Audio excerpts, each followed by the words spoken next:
దేవుని నామానికి మహిమ కలుగును గాక. మీ అందరికీ నా వందనాలు తెలియజేస్తున్నాను. పరిశుద్ధమైన గ్రంథంలో నుంచి కొన్ని కుండలు, వాటి పేర్లు, వాటిని గురించిన వివరణ చూడండి. ఏదైనా ఒక పదార్థాన్ని నిల్వ చేయాలంటే కుండ చాలా అవసరమైనది. కుండలో నిల్వ చేసిన ఏదైనా కానీ అది చెడిపోదన్నమాట. ఇంకా ఉదాహరణ, కుండలో ఏమేమి ఉంటాయి, ఏమేమి నిల్వ చేయొచ్చు? నీరు నిండా, కుండ నిండా పోసుకుంటే చక్కగా చల్లగా తాగొచ్చు కదా. కుండలో నీళ్ళు చాలా ఆరోగ్యానికి మంచిది. ఇంకా కుండలో పచ్చళ్ళు కూడా కుండలో నిల్వ చేయొచ్చు. అది తొందరగా ఖరాబు కావన్నమాట. ఇంకా కుండలలో ఏమేమి ఉంటాయి, ఇంకేమేమి పెట్టుకోవచ్చు? పెరుగు. ఇప్పుడైతే కుండ పెరుగు అనేది బాగా సిటీలో అలవాటు పడుతున్నారనమాట. ఈ మట్టి పాత్రలో కూడా ఏం చేస్తున్నారంటే ఈ మధ్య వంటలు చేసుకొని కూడా ఆరోగ్యానికి మంచిదని వాటిల్లోనే వంటలు చేసుకొని తింటున్నారు. సరే, కొన్ని కుండలలో ఏమి ఉండకూడదు, ఏమి ఉండాలి, ఆ బైబిల్లో నుంచే చూద్దాం. ఫస్ట్ది, ఇందులో బైబిల్లో నుంచి చూసినట్టయితే కనుక 5 కుండలు కనపడుతున్నాయి. ఒకటి నీళ్ళ కుండ, రెండవది ఇసుపు కుండ, మూడవది నూనె కుండ, నాలుగవది మండుచున్న కుండ, ఐదవది బలహీనమైన కుండ. సరే, మొదటి కుండను చూద్దాం. మార్కు సువార్త 14వ అధ్యాయము 13వ వచనంలో యేసుక్రీస్తు ప్రభువుని శిష్యులు అడుగుతారు, అయ్యా పస్కా ఎక్కడ సిద్ధపరచాలి, ఏ ఇంట్లో సిద్ధపరచాలి అని అడిగినప్పుడు, మీరు పట్టణంలోకి వెళ్ళండి, అక్కడ ఒక మనుష్యుడు కనపడతాడు, మీకు ఎదురు పడతాడు, ఆ నీళ్ళ కుండ ఎత్తుకొని వస్తుంటాడు, తను ఎక్కడికి వెళ్తే తను అన్నట్టు మీరు వెళ్ళండి. వెళ్ళినప్పుడు ఆ ఇంటి యజమానికి, ఇగొమ్మ ప్రభువుకి మరి ఒక గది కావాలి పస్కా జరుపుకోవటానికి, భుజించటానికి అని చెప్పినప్పుడు, ప్రభువుకి కావాలని అడగండి అని చెప్పినప్పుడు ఆయన అలాగనే, వారి శిష్యులు కూడా అలాగనే అడుగుతారనమాట. అడిగినప్పుడు తను ఏం చేస్తాడంటే ఒక మంచి మరి మేడగది చూపిస్తూ ఉంటాడు అనమాట. చూడు, చక్కగా మరి వంటలు తయారు చేసి అక్కడ రెడీగా పెట్టినట్టుగా కనపడుతూ ఉంటుంది ఆ వాతావరణం. అంటే ఒక నీళ్ళ కుండ ఎత్తుకొని వచ్చే అతడు మీకు కనపడతాడు, ఎదురు పడతాడు, తనని అడగండి, అన్ని వివరంగా తనే చెప్తా ఉంటాడు, మిమ్మల్ని తీసుకెళ్తాడు, అక్కడ పస్కాని మనం సిద్ధపరచుకుందామని చెప్పేసి ఇవన్నీ మాట్లాడుకున్నాక ఈ నీళ్ళ కుండ అంటే ఆ సందర్భాన్ని బట్టి మరి చెబుతున్న ఈ నీళ్ళ కుండ అనమాట. ఈ మార్కు సువార్తలో నీళ్ళ కుండ అనగా ఏంటంటే ద్వితీయోపదేశ కాండము 32వ అధ్యాయము 2వ వచనం. దాని ప్రకారం ఏముంటుంది అక్కడ? నా ఉపదేశము వానవలె కురీను, నా వాక్యము మంచు వలె పడునన్నమాట. చూడండి, లేత గడ్డి మీద పడు చినుకులు వలె. మూడవది. నాలుగవది, పచ్చిక మీద పడు వర్షం. చూడండి, ఇట్లా అనమాట. అంటే నా వాక్యము, నా ఉపదేశము అని ప్రభువారు బోధిస్తామన్నాడు ఇక్కడ. నీళ్ళకుండా అంటే నీళ్ళు అంటే దేవుని ఒక వాక్యానికి సాదృశ్యం, వాక్యం అనమాట. వాక్యానుసారంగా మనం నడుచుకోవాలి. వాక్యమే దేవుడు, దేవుడే వాక్యమై ఉన్నాడు కదా. వాక్యానుసారంగా నడుచుకోవాలి, వాక్యాన్ని చదవాలి, ధ్యానించాలి, వాక్యాన్ని మనము కళ్ళ ముందు ఉంచుకోవాలి, మన కంఠానికి హారంగా ధరించుకోవాలి, తర్వాత వాగ్దానాలు ఎత్తిపెట్టి ప్రార్థన చేయాలి, వాక్యానుసారంగా నడుచుకోవాలి, వాగ్దానాలు మనం సొంతం చేసుకోవాలి. చూడండి, ఆ వాక్యం మన హృదయంలో భద్రపరచుకోవాలన్నమాట. ఇలాగా మనం ఏం చేయాలంటే, నీళ్ళు అంటే వాక్యము. మన ఈ కుండలో ఏముండాలి? మన ఒక కుండం అనమాట. ఈ కుండలో ఏముండాలి? నీళ్ళు అనే వాక్యము. అది మనం నిల్వ చేసుకొని దాని ప్రకారం వాక్యానుసారంగా మనం నడుచుకుంటూ మన జీవితాన్ని సరి చేసుకుంటూ ముందుకు వెళ్ళాలన్నమాట. మరి రెండవ కుండగా వచ్చేసి విషపు కుండ. ఇక్కడ చూసినట్టయితే గనక రెండవ రాజుల గ్రంథము 4వ అధ్యాయము 40వ వచనంలో అక్కడ ఈ ప్రవక్తలు శిష్యులకి పని చెప్తా ఉంటారనమాట. ప్రవక్తలు భోజనాలు చేయమని రెడీ చేయమని చెప్పినప్పుడు వీరిలో కొందరు వెళ్ళి ఒకతను వెళ్ళి ఏం చేసిండంటే మరి చేదు మరి తీసుకొచ్చి ఏం చేసిండు, ఆ కుండలో వేసి వండారనమాట. ఆ కూర కుండలో వేసి వండినప్పుడు అది పెద్ద విషంగా మారిపోయింది. అదే వంట చేసిన ఆ శిష్యులే మరి రుచి చూడాలి గనక వారు ముందుగా తిన్నప్పుడు ఇది చేదు. ఇక్కడ మరి ఆ దైవజనుడి దగ్గరికి వచ్చి ఎలీషా దగ్గరికి వచ్చి మరి మాట్లాడుతున్నప్పుడు అతను ఏం చేశాడంటే, మరి ఇలా విషం ఉందయ్యా దైవజనుడా అని చెప్పినప్పుడు మరి కొంచెం పిండి తీసుకురా అండి అని అన్నప్పుడు ఆ పిండి తీసుకొచ్చి మరి అదే కూరలో ఆ కుండలో వేసినప్పుడు అది మళ్ళా దాంట్లో ఎటువంటి జబ్బు, ఎటువంటి మరణం, ఎటువంటి విషము లేకుండా అది విరిచి వేయబడ్డది. ఆ పిండి అంటే మరి యేసు ప్రభు వారికి సాదృశ్యం అనమాట. యేసు ప్రభు నీలో, నాలో, మనలో ఉంటే గనక, ఆ పిండిని మనలో వేసుకుంటే గనక, ఆ పిండిని మనం తీసుకుంటే గనక, ఆ పిండి దగ్గరికి మనం వస్తే గనక అప్పుడు మనలో ఉన్న విషయం, మనలో ఉన్న పాపం, మనలో ఉన్న చేదు అంతా కూడా ఏమైపోతుంది, విరిగిపోతుంది, విరిచివేయబడుతుంది, తొలగిపోతుంది, కొట్టివేయబడుతుంది. శాపాలు, పాపాలు అన్నీ కూడా కదా. అలాగా మనం ఏం చేద్దాం, క్రీస్తు అనే పిండిని మనలోకి చేర్చుకొని కదా విషం అనే పాపాన్ని మనం మరి విరిచేసుకుందాం. దేవుని నామానికి మహిమ కలుగును గాక. 3వ కుండ, నూనె కుండ. ఈ నూనె కుండ కూడా 2వ రాజుల గ్రంథము 4వ అధ్యాయము 2వ వచనములు అనమాట. అక్కడ ఒక వంట స్త్రీ కనపడతా ఉంటుంది. తనకి అప్పులు ఉంటాయి, భర్త లేడు, కొడుకుల్ని ఒక బానిసలాగా తీసుకొని మరి అప్పుల వారు వచ్చి తీసుకొని వెళ్ళిపోదామని చెప్పేసి చాలా ఎంత బాధగా ఉంటుందంట ఆ తల్లి. ఎక్కడికి వచ్చిందనంటే మరి ఎలీషా దైవజనుడి దగ్గరికి వచ్చి సహాయం కోరుతుందనమాట.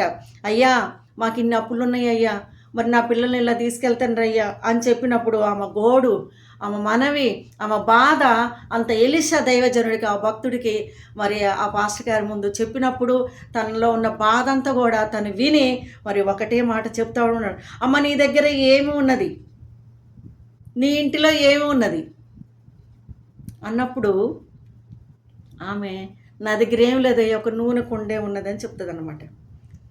ఆ నూనె కుండ ఇంకా అనేక కుండలను తీసుకొచ్చి ఎవరెవరి దగ్గర ఉన్నాయో అవన్నీ కూడా కుండలన్నీ తీసుకొచ్చి ఊళ్ళో తలుపు వేసి ఆ కుండ ఎత్తు అన్నాడు. అంటే చూడండి, అసలు ఆ బాధలో ఉంది, అప్పుల్లో ఉంది. పిల్లల్ని వాళ్ళు లాక్కెళ్తానికి వచ్చారు అప్పుల వాళ్ళు. అప్పులు ఉన్నోడికి ఆ తిప్పల, అప్పులు ఉన్నోడికే తెలిసిద్ది అనమాట ఆ బాధ ఏందో, ఆ కష్టం ఏందో కదండి. అలాగా ఆమె కష్టములో, బాధలో ఉండి ఎలీషా దైవజనుడికి చెప్తా ఉంటే తను ఒకటే మాట అన్నాడు అనమాట. ఆమె అనుకున్నది ఇలా చేసినప్పుడు ఏమన్నా నాకైనా సాయం చేస్తాడేమో ఈ పాస్టర్ గారు అనుకుంది. కానీ తను ఒక సలహా ఇచ్చారనమాట, మంచి సలహా. చూడండి, నీ ఇంటిలో ఏమున్నది, నీ దగ్గర ఏమి ఉన్నది అని అడిగినప్పుడు నా దగ్గర ఏం లేదయ్యా, ఒక నూనె కుండ మాత్రమే ఉన్నది. మరి అప్పుడు ఏమని చెప్పిండు అనమాట, తలుపు వేసి కుండ ఎత్తు అంటే పాత్రలన్నీ కూడా మరి ఆ నూనెతో నింపమని చెప్తా ఉన్నాడు అనమాట. నీ అప్పులన్నీ తీరిపోతాయని చెబుతుండు. అసలు ఇది ఎట్లా సాధ్యపడిద్దండి, అప్పులు ఎలా తీరిపోతాయి, కుండలో నూనె నింపితే ఎలా అప్పులు తీరిపోతాయి అని చెప్పేసి మరి ఆయన ఇదంతా ఏంది గుట్టినే చెప్తుండని అనుకున్నదా, అలా తీసేయలేదనమాట. ఆ మాటకి మరి ఇది అయితే చూపింది, అయ్యా నువ్వు చెప్పినట్టే నేను చేస్తా అన్నది. అలాగనే మరి ఊళ్ళో కుండలన్నీ తీసుకొచ్చి, పాత్రలన్నీ తీసుకొచ్చి తలుపు వేసి అవి ఏం చేసింది, ప్రార్థన చేసింది. తలుపు వేయడం అంటే ప్రార్థన. ఆ ప్రార్థన తలుపు మూసి ఎప్పుడైతే ప్రార్థన చేసిందో ఆ తలుపు వెనుక జరిగిన అద్భుతం ఏంటంటే ప్రార్థన చేసిందనమాట. తలుపు వేయడం అనంటే ప్రార్థనా గదిలోనికి వెళ్ళి ఆమె ఎప్పుడైతే ప్రార్థించిందో అప్పుడు ఆ అప్పులన్నీ తీరిపోయినాయి. ఆ కుండలలో నూనె నిండిపోయింది. ఆ నూనె అంతా అమ్మేసింది, అప్పులన్నీ తీరిపోయినాయి. అప్పులన్నీ పోయినాయి, వాళ్ళ తిప్పలన్నీ కూడా తీరిపోయినాయి అనమాట. చూడండి, అప్పులుంటే చాలా భయం కొందరు మాత్రం అసలు భయం ఉండదు. అయితే నువ్వును ఏం చెయ్యాలి? నీకున్న బాధ, నీకున్న సమస్య, ఆమెకు అప్పులు ఉన్నాయి, నాకు ఇంకొక సమస్య ఉండొచ్చు, నీకు ఇంకొక సమస్య ఉండొచ్చు. నువ్వే బాధలో ఉన్నావో, ఏ కష్టంలో ఉన్నావో, ఏ అప్పుల్లో ఉన్నావో, అది ఏదైనప్పటికీ కూడా, ఏ అనారోగ్య పరిస్థితిలో ఉన్నావో, అది ఎటువంటి బాధ అయినా, అది ఎటువంటి సమస్య అయినా, నువ్వు కూడా ఏం చేయాలి? నీ బాధ, నీ కన్నీరు, నీ దుఃఖము, నీ ఆవేదన, నీ పట్ల దేవుడు కార్యం చేయాలంటే ఏం చేయాలంటే నువ్వు కూడా తలుపు మూయాలి, తలుపు వేయాలి. మనం ఏం చేయాలంటే ప్రార్థనలోకి వెళ్ళిపోవాలన్నమాట. అలాగ నువ్వు తలుపు వేసుకొని నువ్వు ప్రార్థన చేసినట్టయితే కనుక భారముతో, అదే కన్నీటితో, చూడండి సేవకుల దగ్గర చాలామంది వాళ్ళ బాధలు చెప్పుకుంటూ ఏడుస్తూ ఉంటారు. అవును, నేను కూడా ఎన్నోసార్లు ఏడ్చినట్లు. మంచి మంచి సలహాలు ఇస్తారు కొంతమంది సేవకులు, ఏమి దాచుకోరు అనమాట. ఓపెన్గా చెప్పేస్తారు, ఇగో ఇలా ఉండమ్మా, అలా చెయ్యి, ఇలా చెయ్యి. అటువంటి సేవకుల దగ్గరికి మనం ఏదైనా దాచుకోకుండా చెప్పొచ్చు. కొంతమంది సేవకులు అయితే ఏదైనా కష్టం వచ్చిందని ఏదైనా చెప్తే ఇంకా 10 మంది చెప్పేస్తారనమాట. అలాంటి వారికి చెప్పుకోవటం వల్ల ప్రయోజనం లేదు. కానీ నీ బాధ, నీ కన్నీరు, నీ దుఃఖము, నీ మనవి అంతా విని తన కడుపులో పెట్టుకొని అవసరమైతే మన కొరకు ప్రార్థన చేసే సేవకుడితో మాత్రమే ఇలాంటి నీ సమస్యలన్నీ చెప్పుకోవాలి. నీకు సలహాలు ఇచ్చే సేవకుడితోనే చెప్పుకోవాలి కదండి. మరి ఎలీషా గారు కూడా ఏం చేశారు? ఆ దైవ సేవకుడు, ఆ దైవజనుడు కూడా చక్కటి సలహా ఇచ్చారు. అమ్మా, ఏం పర్వాలేదు, నీ అప్పులన్నీ తీరిపోతాయి, కానీ నేను చెప్పినట్టు చెయ్యి తల్లి, నువ్వు వెళ్ళు, నీ గదిలోనికి వెళ్ళు, నువ్వు తలుపులు వేసి నువ్వు ప్రార్థన చేసుకోమ్మా, నువ్వు ఎటు చూడకు, ఎవరి సహాయం కోరకు, నువ్వు ఎక్కడ వెళ్ళకు, నువ్వు ఏడవద్దు, నువ్వు దుఃఖపడొద్దు, నువ్వు నీ కన్నీరు మరి దేవుడు చూస్తుండే కనుక నీ ప్రార్థనకి జవాబు వస్తుంది ఖచ్చితంగా, నీ అప్పులన్నీ తీరిపోతాయి, నీ పిల్లల్ని ఎవరు కూడా తీసుకెళ్లరని చెప్పేసి అలా మాట్లాడినప్పుడు ఆమె ఏదైతే చెప్పిండో దైవజనుడు అదే విధంగా తను మరి తలుపు మూసి ప్రార్థన చేసింది. వెంటనే మరి కొద్ది రోజులకి అప్పులన్నీ తీరిపోయినాయి, చక్కగా వాళ్ళు ప్రశాంతంగా ఉండిపోయారనమాట. చూడండి, మరి ఇప్పుడు నీకున్న సమస్య ఏంటి? చూడండి, మత్తయి సువార్త 6వ అధ్యాయం 6వ వచనంలో కూడా అంతే ఒక మాట ఉంటుంది అక్కడ, నీవు ప్రార్థన చేయనప్పుడు గదిలోనికి వెళ్ళి తలుపులు వేసి రహస్యమందు చూచుచున్న నీ తండ్రికి మాత్రమే ప్రార్థన చేయమని చెప్పి. ఆయన మన తండ్రి, ఆయన మన ప్రార్థనలు, మన మనవులు, మన బాధలు, మన కష్టాలు, మన అన్ని సమస్యలన్నీ కూడా చక్కగా ఓపికగా వినటానికి ఆయన ఒక్కడే ఉన్నాడు. ఎవరికైనా చెప్పండి నీకున్న సమస్య, ఎప్పుడు ఏదో ఒకటి చెప్తూనే ఉంటుంది, మాకు లేవా ఇబ్బందులు, మాకు లేవా కష్టాలు అని అంటూ ఉంటారనమాట. అందుకే మనం ఎవరికి కూడా చెప్పుకోవద్దులే. కానీ మరి పరమ తండ్రికి మాత్రం మనం చెప్పుకున్నట్టయితే ఖచ్చితంగా నీ ప్రార్థనకి, నా ప్రార్థనకి జవాబిచ్చి మరి ఎటువంటి సమస్యల్లో నుంచినైనా దేవుడు విడిపించనై ఉన్నాడు. ఆమేన్. 4వ కుండ వచ్చేసి మండుచున్న కుండ.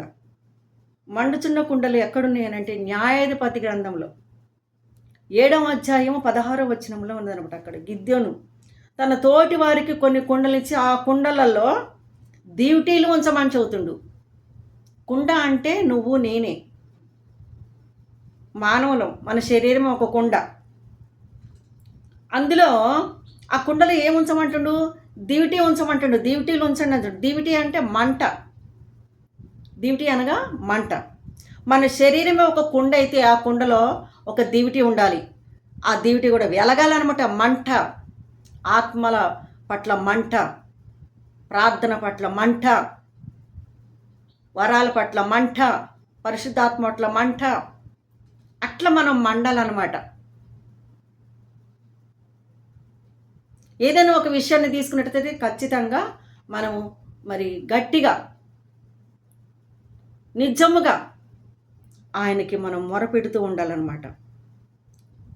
మనం బలహీనమైన మన శరీరమే ఒక కుండ అన్నమాట. ఆ కుండలో మనకు దివిటి మంట మండాలన్నమాట. ఆ కుండలో ఒక దివిటిగా దేవుని యొక్క ఆత్మ నీలో ఉన్నట్టయితే గనక అలాంటి మంట మరి మండటానికి అవకాశం ఉంటుంది. ఆ దివిటియే ఆత్మల మంట. ప్రభు కొరకు మండగలగాలన్నమాట. ప్రభు కొరకు నిలబడగలిగే కుండల మంటల మనం ఎలా ఉండాలి? ఒక దివిటిలో ఉండాలన్నమాట.